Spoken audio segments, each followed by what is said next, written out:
Gebaran gaude, Arabako Barrundia udalerrian dagoen herri txiki batean, Euskal Autonomia Erkidegoko hiriburutik 15 kilometrotara.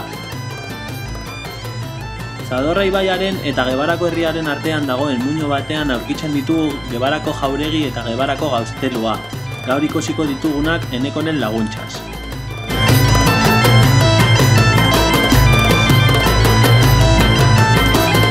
Gaztelua dagoen muinoaren behekaldean, 13-14 mendeko dorre jauregia aurkitzen dugu, Gebarako jauregia. Hau zen Gebarako markesen eta Oñatiko kondeen bizilekua, Ganboitarren buruzagiak.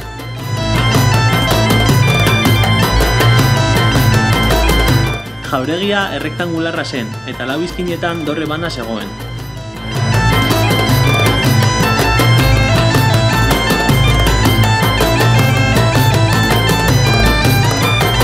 Lau pisuko altuera zuen, eta kanpoko patio bat zeukan. Oraindik ikus daiteke ere jauregiaren ate nagusia.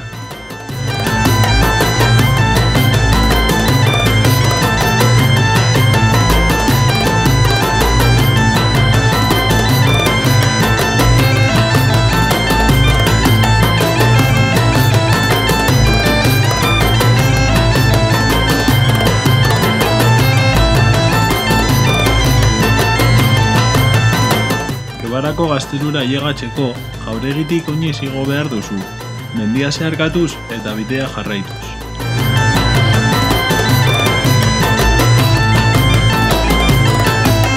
Hamabosgarren mendeko gaztelura ailegatzean, izugarrizko paisai bikain bat aurkitzen dugu, Arabako lautada osoa hartzen duen paisaia.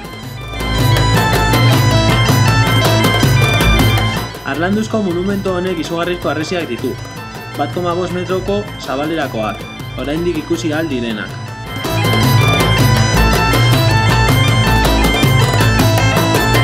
Gaztelu hau lehen gerra karlistaren amaieran bota egin zuten, jauregiarekin batera.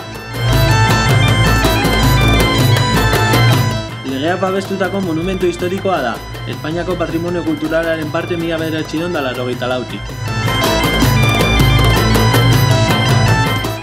Nik Gebar herrian bizi naiz, igaitarekin etortzen nintzen igandetan etorrela, eta niretzat leku hau oso leku polita da, oso paisai zoragarria dakagu hemen, eta momentu oso ona pasa ditut.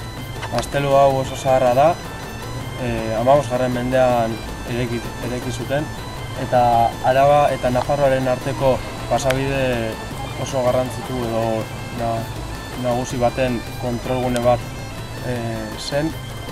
1839an, lehen gerra karlistaren ostean, Zurbano generalak Gebara herriko gaztelua eta jauregia bere botatzeko agindua eman zuen.